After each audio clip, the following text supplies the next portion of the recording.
Welcome to Shruti Outloud.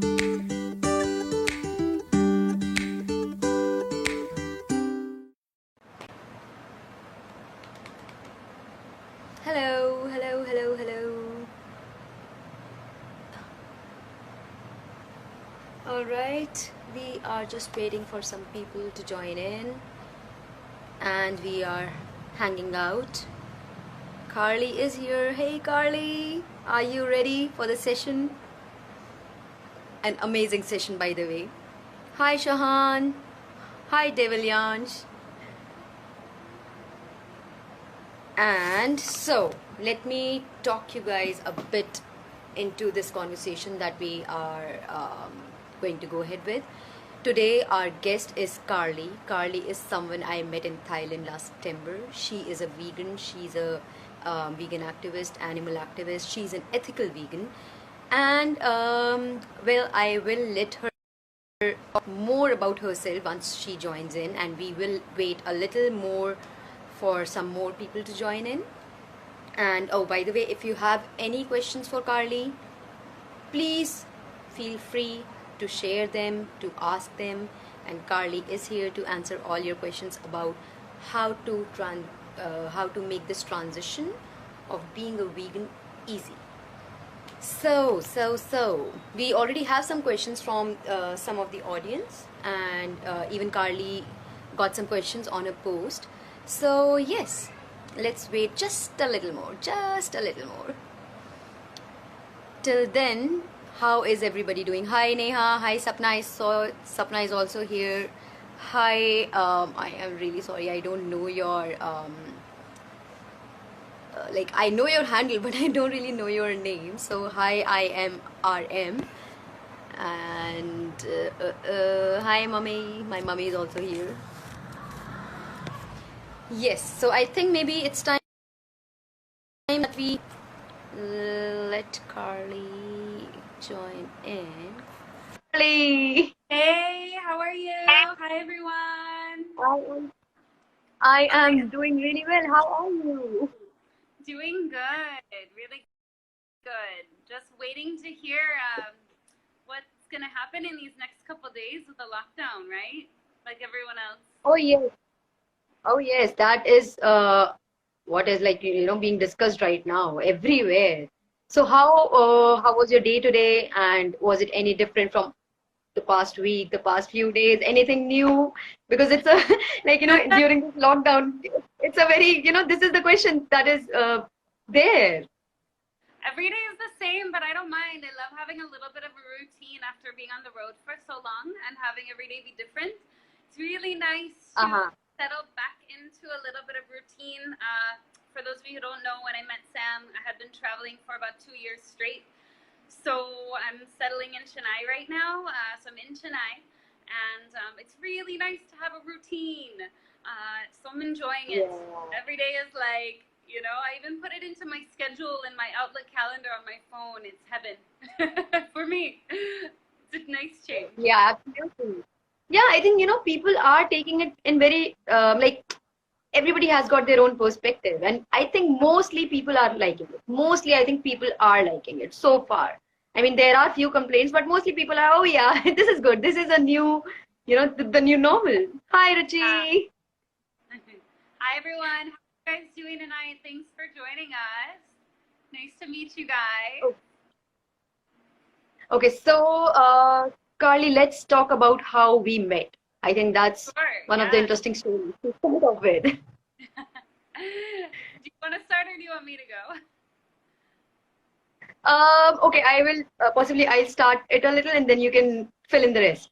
So I was in Koh Samui last September, and there we were living in these absolutely cute huts, and they were like absolutely, oh, I love them so much. And Carly was my neighbor, and I think we just I think I just came out of the my hut one of the days, and you were there, and I think we connected on your love for India, and then the conversation somehow went ahead. So what do you remember? Yeah, I think we started talking about India and travel and, obviously, we were both in Thailand, but you're from Delhi, and I had been traveling India for a long time, so it was pretty cool that we were both next door neighbors in our huts on the beach in Thailand, and obviously female solo traveler, so that's an insta connection right there. Like, so much respect and love for women who travel alone or that want to. Absolutely. So that was definitely an instant connection. And yeah, I think we were taking pictures of each other on the beach for the gram. I think that's how it started, right? Hey, I'll take mine if you take yours. Yeah. And then I got breakfast. Yes. So we went to a local vegan restaurant that I had found, run by two Thai women vegan athletes, like running marathons. These women were crazy fit. And they had the most amazing smoothie bowls and raw vegan bars. And yeah, it was just really nice to have you as a neighbor. And that was paradise right there. And we each had our own little hut on the beach. And it was like, what more do you need? It was amazing. Absolutely. I loved that place. And the whole Lamai beach, it was like, it was very peaceful. And I remember that I remember you mentioning that you weren't very sure that how peaceful it would be, but yeah, you really liked it there. I remember that part. It was really nice. And here we are back in India, 6 months later. Oh yes, we are. And oh yes, we are. have this conversation, even like not being a vegan yourself, but wanting to learn more. And yeah, so I'm here to answer any and all questions. So fire away. So let's take this ahead with the questions that we already have. Okay, so okay, Carly. So what I want to start off with is, what made you take this path? What made you take this decision of going vegan? Yeah, so I was always an animal lover from a very young age. It was just in me. I loved animals, and at about 4 or 5 years old, I found out that the meat on my plate was an animal, and I lost it. And I told my parents that I was going vegetarian, and I would not eat animals ever again. So that was that. And my parents supported me. My parents are non-veg. My whole family's non-veg, but they supported me in that decision and let me be vegetarian growing up. Then fast forward to about 11 years ago, I was 25, and I picked up a book in a bookstore. It's called Skinny Bitch, and pardon the language. And catchy title. I was like, oh, I think I've heard of this book. I picked it up. I didn't know it was about veganism, but as I read on, the book delved into every level of veganism, from ethical reasons to the environment to health, and I couldn't unknow the information, and I immediately went vegan that day after reading the book. So it was kind of like, the more you know, you can't go back once you learn this information that I did about really like the horrors of the dairy industry and what the dairy cows and calves go through, and where all the dairy products come from. That was a turning point for me, and how the dairy industry is connected to the meat industry, and how interconnected they are in the leather industry. And once I made that connection, I was like, I'm not supporting the dairy industry ever again. They won't get another cent from me. But I couldn't, I can't personally feel good about supporting that industry. So that was that. Yeah. And everything else came after, learning about how it's good for the environment, how it's good for my health. All of that was like amazing side benefits. My skin cleared up. I had really bad acne. I lost about 20 pounds, and I got better energy. Everything, my skin was clearer and brighter. So the health came after too. I'm 36, by the way, almost 37. So you are wondering, there you go. Okay, so Carly, you call yourself an ethical vegan. So can you maybe share what exactly it means? What do you mean by being an ethical vegan? Yeah, it means that it's not based on a diet. So it's not like going keto or gluten-free, or nothing against that, or sugar-free, or being on a diet. I'm vegan because of the animals, and that is the number one reason that I won't contribute to their suffering. So, and being vegan is more than a diet, so it means that I don't wear any animal products. I don't use any cosmetics that are tested on animals or have animal products. I don't go to zoos. I don't ride animals anywhere, elephants, horses, nothing. I don't pay for animal exploitation in any way. So an ethical vegan would be more of a lifestyle than a diet. Right. Exactly. It is how you're living your life. Does anything I do in my life Absolutely. actually cause suffering to another animal or human? And that's how you would live your life. Right. So Carly, here I would like to ask you maybe few suggestions that you can give about either books or documentaries, or because I remember you had mentioned one on our audio call, and so yes, if people want to possibly know more, can you give some suggestions? Yeah, the book that I read that made me go vegan, Skinny Bitch, is an amazing book. It's written very tongue-in-cheek, and it's all medical-based information, and all of the sources are cited at the end of the book. So it's a really, really great book if you like to read. Most people like to watch documentaries now and movies. So Game Changers, if you're into health, sports, that is an amazing documentary to watch. So if you haven't watched Game Changers, please watch it. If you love animals and you're an animal lover, Dominion is really tough to watch, but a must-see if you're an animal lover, because Dominion will go through every animal industry that there is. So just every level of different animals, it goes through each animal one by one.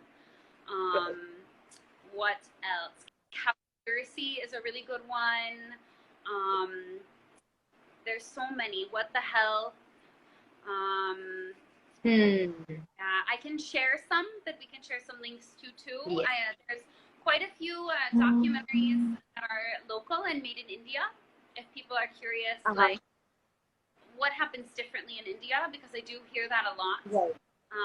That cows are treated differently in India. So I have a lot of documentaries from my Indian activist friends that have been shared with me that have India-specific dairy industry documentaries that will show like what actually is happening behind closed doors in India specifically. So I can share that too. Right. So what we can do is possibly after this, you can maybe just share the list and I can post it on the story, and you can also post it on the story so that people who want to know the names, it would be sort of easier for them to, just take a screenshot and keep it with them. Yes, absolutely. Okay, so all right. So, what is your best memory or your happiest memory since you took this decision? Something related to veganism that has been your, the one of your happiest memories now. Let's see. So when I first got to India, I came from Nepal, and I wasn't an activist at all. I was an apologetic vegan. I was like, I hated the word vegan. And I met a vegan activist at a vegan restaurant in Rishikesh. And that activist shared a post about me on Instagram.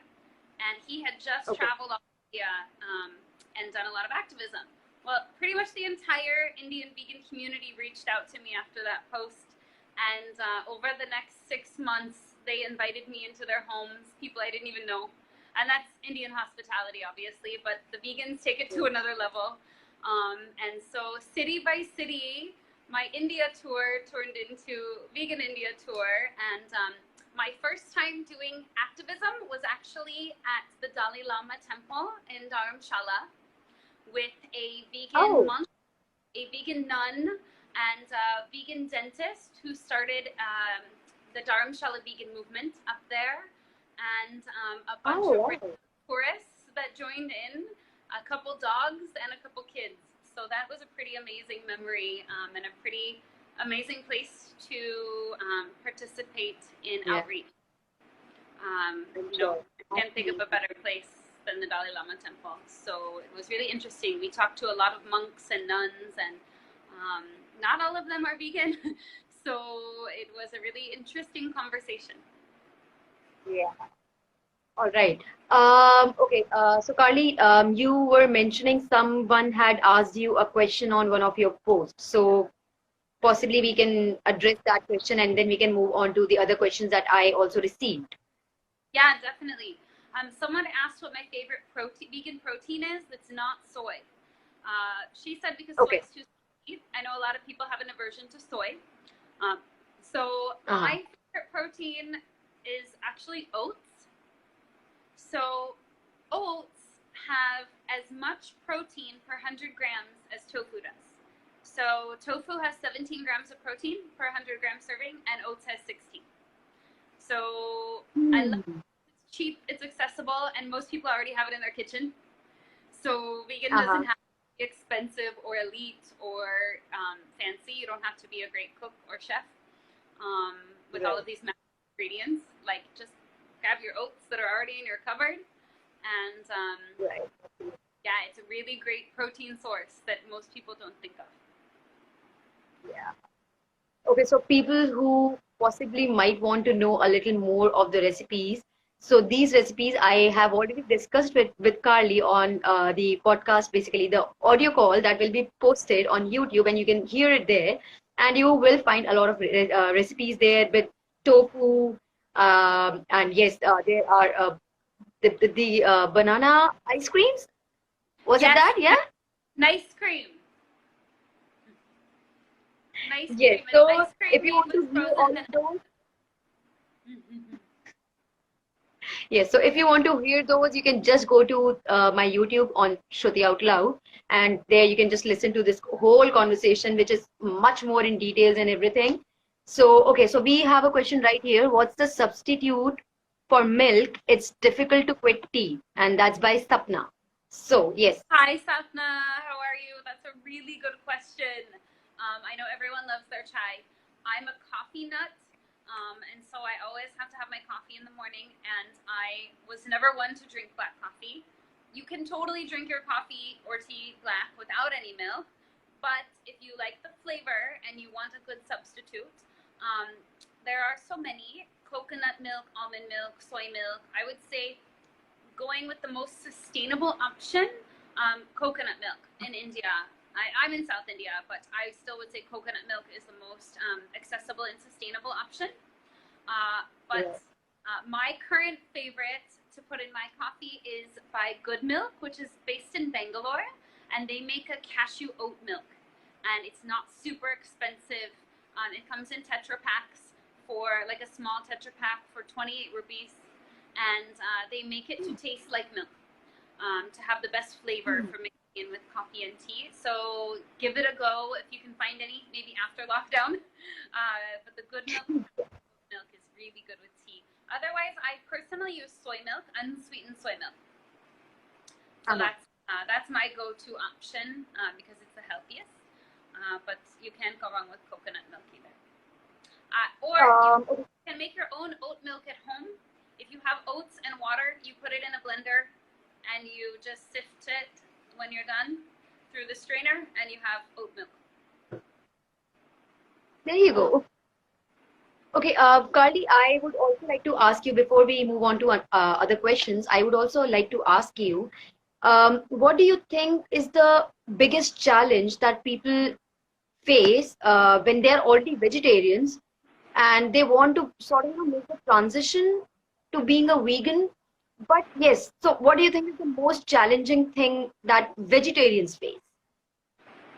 From what I've heard, most vegetarians here, the biggest challenge is their family and living at home with family that's not vegan.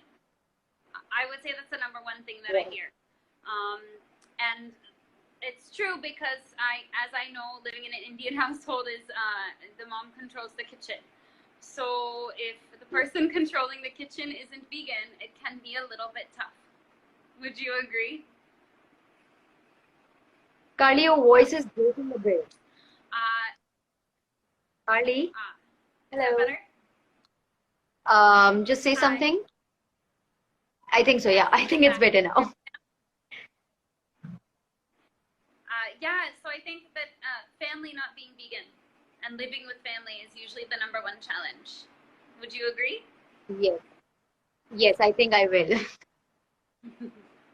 Definitely, because yes, I am a vegetarian, but yes, I do think about, the transition. But yes, my brother is saying my family is the worst. So I'll offer up the solution. So me and my partner are both vegan, and we live at home with his family. And his parents are not vegan. His sister is vegan. So if you can get part of the family to go vegan, you might have a better odds of controlling the kitchen. So there's three of us that are vegan and two that aren't. But what they do is they're already veg, so they make all of the food. We make it all vegan, and sometimes they'll make something separate with some curd, or have a can of condensed milk in the fridge that they'll use separately with their tea. But they've really started just substituting, instead of ghee, they use oil. There's even vegan by a brand called MK, because I know that's a staple for most Indian kitchens. So just swapping out vegetable oil or coconut oil instead of ghee is easy for most parents to do. And then we bring lots of vegan options home and stock them in the kitchen. So we'll bring home some soy milk or some cashew oat milk. We'll even splurge on vegan cheese every once in a while if everyone wants cheese toast. And I like to make smoothies in the morning for everyone. So that helps too. So if you're having a hard time getting your family to cook vegan, try cooking for them. The more I cook for them, the easier it is. So I'll make smoothies. Yes, I think so. Yeah, actually, that would. And make some for everyone. Yeah, that's a very good option. Because I think that's the biggest challenge that at least the Indian families face. That yes, the family is vegetarian, but yes, because mom has been cooking and she has her own recipes, so asking her to replace something in her recipe would be it would bring a lot of chaos basically. But yes, if instead of asking her if I cook something, then yeah, obviously there won't be any issue as such. That's true. Yeah. And over time too, like in the beginning it's a little bit tricky, I think. I've come in where everyone's been, at least my partner and his sister have been vegan for 8-9 years. So now their parents, like, they know that it's nothing personal about their cooking or their recipes, but it's a thing that we believe in so much that they actually really respect it, and they don't try to get us to eat anything non-vegan. So I'm trying to put questions there. Question about coronavirus. I mean, there are rumors that it started from a illegal animal market. So most of these diseases have come from humans abusing animals. So if the world were vegan, most likely we wouldn't have this pandemic going on in the first place. Something to think about. Okay, so Sapna is saying she has got another question. All right, Sapna, go for it. Yes, trying to get questions here. Hi, Sapna. I love the questions. Keep them coming. I'll answer every single one of them. No questions. I am also trying to look for the questions that were asked. Just a second. Sapna, we are waiting for your question till then. Sapna, you were asking. It's by Good Milk. I'll send you their page. It's really easy to find normally, but because of lockdown, they've stopped shipping. So you'll only find it if it's already available in that store. But after the lockdown, it will be available. Okay, if a farmer has a pet cow or buffalo and he looks after it and cares for it, can we still not use the milk from the cow? Really, really good question, Sapna. I'm really glad you asked that question, and thank you for asking it. So here's the deal. So if a farmer has a cow as a pet, what happens is cows only produce milk after they've had a baby, just like people. So these cows are forcefully impregnated over and over again, and they're actually raped by the farmers. Unnaturally, they stick something inside of them. So they tie the bull down, they get the semen. Then they take the female cow, they tie it up, and they artificially inseminate them. So that cow holds the baby for almost as long as a human, 8 or 9 months. They feel attached to that baby, just like a human mom. The baby is born, and what happens is the baby is then taken away from the mom. So basically kidnapped immediately after birth. And then the mom is only producing the milk for that baby because she was pregnant with that baby for 8, 9 months. So then we take the baby away from her, which is really emotional for the mom and the baby, and then we steal the milk that she's only producing for that baby. So then the baby is not getting the nutrition they need, just like a human baby needs its mom's milk. So what happens to the baby is one of two things. If it's a female, they'll keep it so that they can raise it to impregnate it over and over again, just like the mom. And then once they're done with the females, once they can't have babies anymore, they send them off for slaughter. India is the number 2 exporter of beef for slaughter in the whole world, or they kill them for leather. So beef for leather. The dairy industry feeds cows into the beef and leather industry. If it's a male cow, they're sent for slaughter for veal, or what happens most of the time in India is they're just left neglected on the street because nobody wants a male cow. They can't get milk from them, so they're considered a waste product, and they just let them die in the streets. It's really, really, really sad. So the only reason that mom is producing that milk is for its baby. So no farmer would keep it as a pet if they weren't getting something from it. No one's taking care of a cow as a pet without taking milk from it. So we're stealing that milk. Does that answer that question? Like, am I explaining it? Yeah. So there are a lot of sanctuaries who have rescued these cows. They don't impregnate them. These cows are not having babies. They're not producing milk. And these sanctuaries are letting them live a natural life. And that is amazing. And if you have a pet cow that you have saved, I encourage you guys to volunteer at these sanctuaries. Most gaushalas are not so good. They do still milk the cows, but there are some that are good. But there are some sanctuaries. People Farm in Dharamshala, I've spent a lot of time at. Sadhana Forest in Oroville. There's quite a few all over India, and they just let them live their happy lives, and they don't take any milk from them. So in that way, if you have a pet cow, 100%. But if you're farming that cow, then no. So just to mention something here, so my mom, she is an animal lover, and she has been taking care of these poor stray cows that people just left.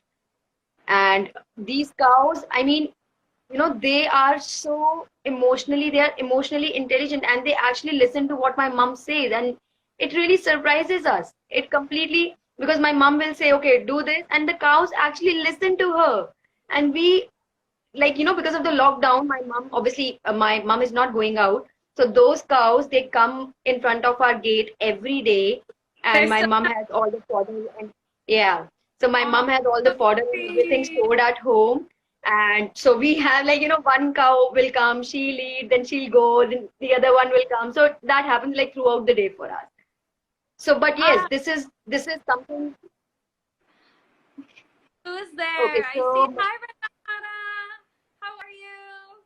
Hi, Sarah. Sorry, I saw a few people join. Hi, Sapna. Yeah. I answered your question. Who else? Okay, we have another question. Yes. I travel a lot. Go ahead. Yes, please do. Go ahead. Okay, I travel a lot due to my job and stay at hotels. Any suggestions how to stick to the vegan diet as it's difficult to get vegan food? Um, yes, I have so many suggestions for you.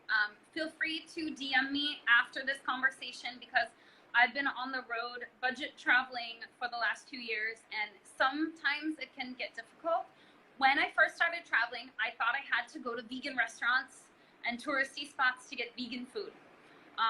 Then I realized a lot of things. Most street food is vegan, number one. So, like, you can eat on the streets. Not that I think you should live off of street food, but like, pani puri is vegan. Like, most things on the street are vegan. Bel puri. Fruit stands and vegetable stands you can find everywhere. So my go-to is always like a healthy raw food diet. You can always find fresh in season local fruits and veggies, and that's pretty easy. The other thing is, I don't know where you travel, but most local, like I go to local pure veg restaurants, and I just tell them no butter, no ghee, no butter, no ghee, no curd, and then most everything is vegan. So I hope that helps a little bit. It's knowing that you don't need to go to fancy, expensive, touristy vegan restaurants to find good vegan food. If you have like a small kitchen in your hotel room, I always buy oats at the store because all you need is hot water and a bowl. And I'll buy some fresh fruit and I'll make banana oats, put mango on my oats, pomegranates on top. And that's really easy while traveling. And high protein. Otherwise, like just local South Indian food is a go-to. Does that answer your question? Where do you travel? Yeah, Satyendra, if you can just tell us the places that you travel to, and Carly can possibly, address it in a better way. And Yeah. okay, so Carly, I have want to tip. one. If you get the app Happy Cow, if you're traveling and you want to try out new restaurants and you want to try to stick to a vegan diet, so the Happy Cow app like saved me when I started traveling, especially in India. And I don't work for them. I'm not plugging them. I don't get anything out of it. But I joke that I should work for them. So download Happy Cow app. Okay. Any city that you're in, you just click on nearby and it will show you a list of restaurants. And there's different categories. You can click on vegan, vegetarian, or vegan options. And it will show you the closest restaurants. And there will be pictures and reviews. And I found some of the best places that way.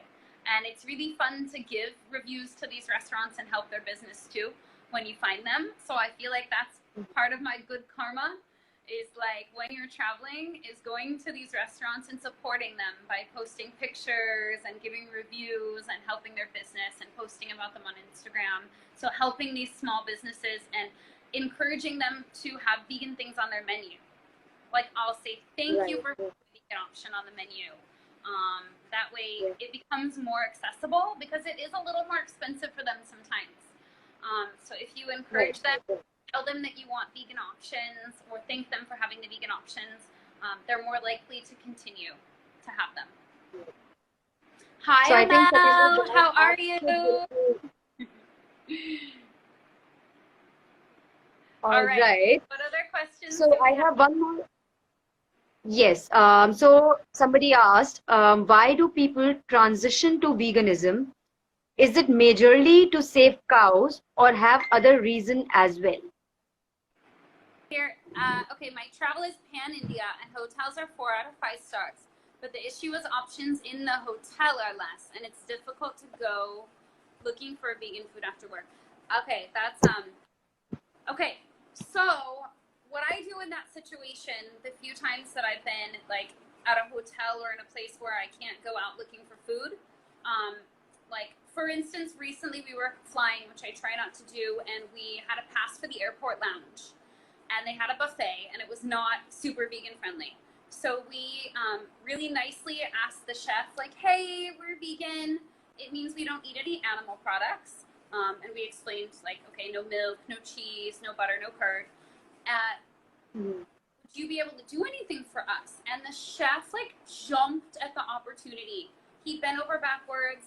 he offered to make us a special veggie platter and grilled up some fresh veggies for us and rice, and we wrote a letter about him to the airline, and he was so sweet. And like, I find that really often, if you ask nicely and just explain the situation, people in the service industry, like I was in the service industry my whole life, like that's what they live for, is an opportunity to like make someone's day, especially when you're traveling. And then it's like they go above and beyond, and then you get to thank them for doing it. So yeah, my advice would be to just nicely, politely tell them that you are vegan and do they have any vegan options? And usually they'll be able to work with you. Yeah, it's worked pretty well for me. All right. Satinder, I really hope that will help you out in your future travel plans, and hopefully you will be able to stick to your vegan diet or lifestyle, as whichever you want to call it. Separately, if you have questions about different places that you're traveling. Let's see. Pan India. So that's in India. Okay. Yeah, especially 4 or 5 star hotels. They should definitely have the customer service part down. So if you ask nicely, I bet they'll definitely cook you a nice vegan meal, or at least give you the options, let you know if there's a buffet, like which contains ghee and which doesn't, and then it becomes pretty easy. So don't be afraid to ask. That's my best advice. That's the main thing, that if, just ask for it. Ask nicely, and you'll be surprised how far that goes. Yeah. Yeah. Okay, all right. So, finally. What other questions did you have? Yeah, so somebody asked that why do people transition to veganism? Is it majorly to save cows or have other reason as well? I think I would really want you to answer this question, because a lot of people, they think that being vegan is just about, saving cows. But I would let you answer that question, to be very honest. I think everyone has their own reason. For some people, it's the environment. For some people, it's their love of animals or love of cows. For some people, it's their health. So just like every person is different, every person has a different reason for choosing veganism. So for me, I connect with the animals. So it is 100% for the animals. Everything else is a side benefit. Like, I care about my health and the environment, but that comes second to caring about the animals. So I hope that answers that question. Right, I think so, yeah. Okay, so next question has a question. She said, hi, Carly, you mentioned you started off being an apologetic vegan, yes, when interacting and saying you are vegan, and people ask why. What is your most concise and effective answer? Yeah, I used to be like, sorry to be a pain because I'm vegan. I'm so sorry. I don't care what you do. Just let me be vegan on my own. I didn't even use the word vegan. And then I was like, what am I apologizing for? Why should I apologize for just having these values? So I really stopped apologizing for it, like when I realized that. And yes, I answered it a little bit, but my most concise and effective answer would be, because I don't feel that it's right that we should exploit animals for our own pleasure. So I don't think that we should have the right to do that.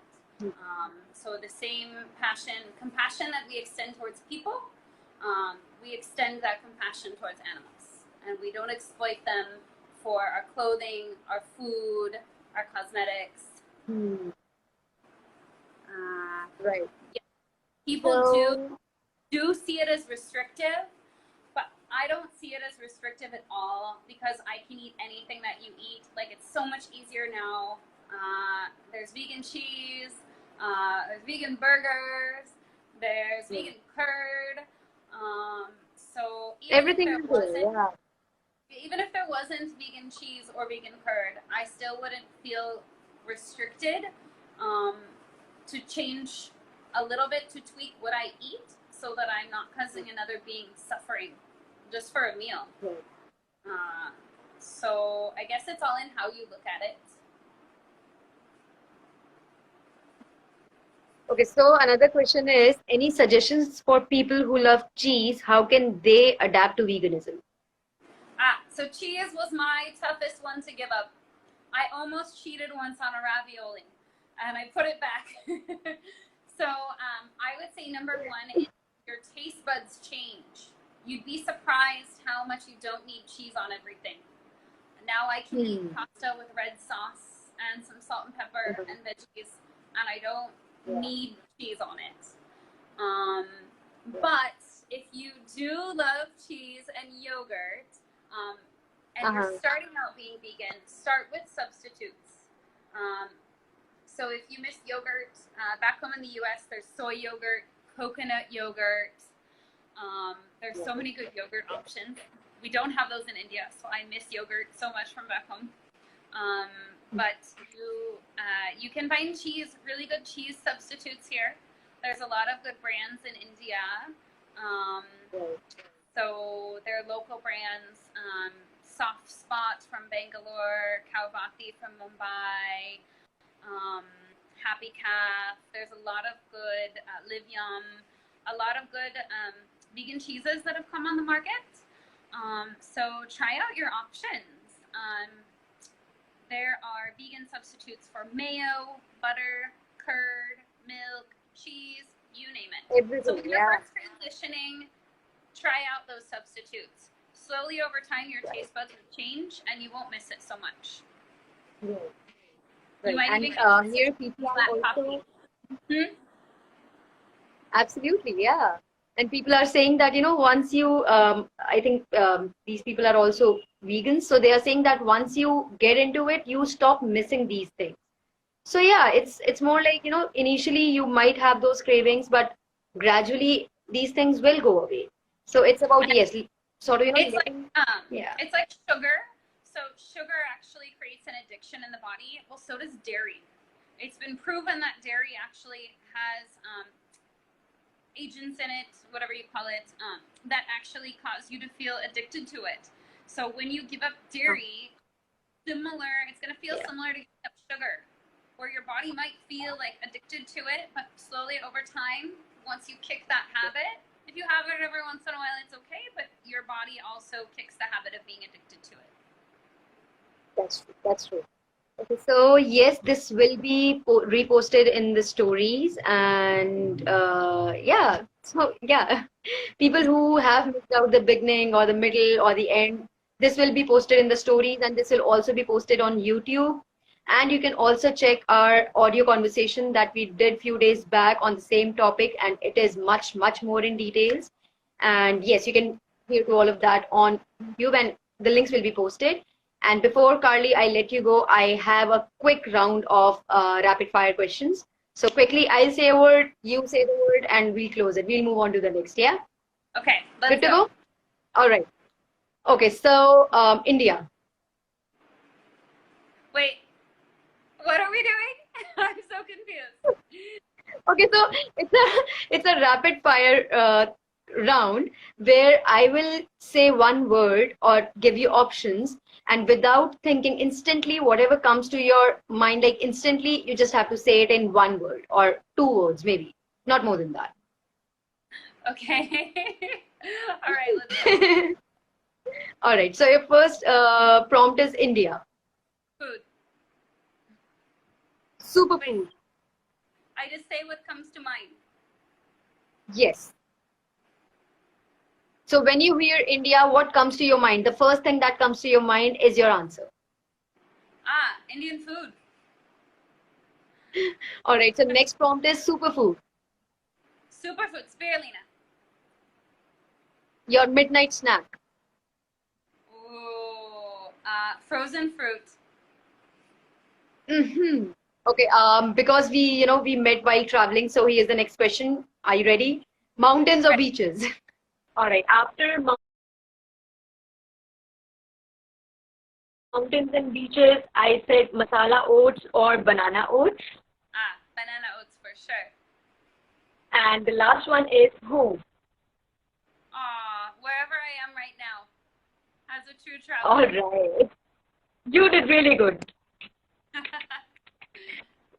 So this was I think it was a very good session, and I think a lot of people got to know a lot of new things, and a lot of questions were answered. And if anybody needs to ask more questions, please feel free either to get in touch with me or you can get in touch with Carly. And if you want to We hear have more of our fun a couple friends conversations, just joined. Preet and Shasvati. Hi guys, how's it going? We just finished up hey what we guys, were hey talking about everyone. veganism and easing into veganism. Shasvati obviously is vegan. She makes vegan cheese, so she's one of the brands I was just talking about. And Eat with Preet is a vegan food blogger that I met while traveling as well, and we've talked a lot about veganism as well. How's it going?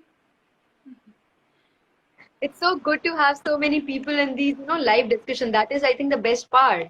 That people who know me, people who know you, everybody is coming together and, sort of having a discussion over a common topic. I think that's Yeah. really wonderful. Thank you so much, Sam, for having this discussion and for sharing it with all of your friends. So I really appreciate it. So thank you for giving me this platform to share and spread some compassion. And thank you for being so interested in veganism yourself. I feel like you're honorary vegan, like you're already on your way there. Thank you so much, and really thanks a lot for agreeing to be a part of this, the whole podcast thing that I'm working on. And I think I couldn't have thought of a better person to address veganism. I think you are the best person to go ahead with. Absolutely. So thank you for being my guest. And for people who have missed it, everything will be posted on Instagram stories, on YouTube, and everywhere. So, you can just get a glimpse of everything like everywhere. Wherever you want to see, just go and type in Shruti Out Loud and you will find this conversation there. Awesome. Hi, Arpita. All right, we'll have to do this again. Thank you so much. Absolutely. So let's do one thing. If possibly, after this session, I will post something on my stories and possibly we might just call you back for another round of wonderful recipes, vegan recipes. That would be awesome. I can't wait. I'll talk to you soon, okay? All right. Bye, Carly.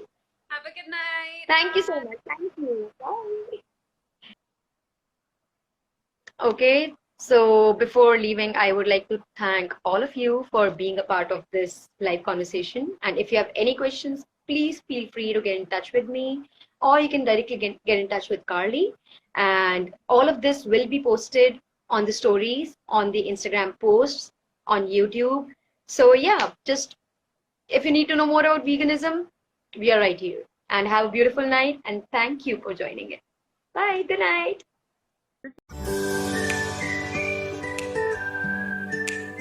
Thanks for listening. Don't forget to subscribe.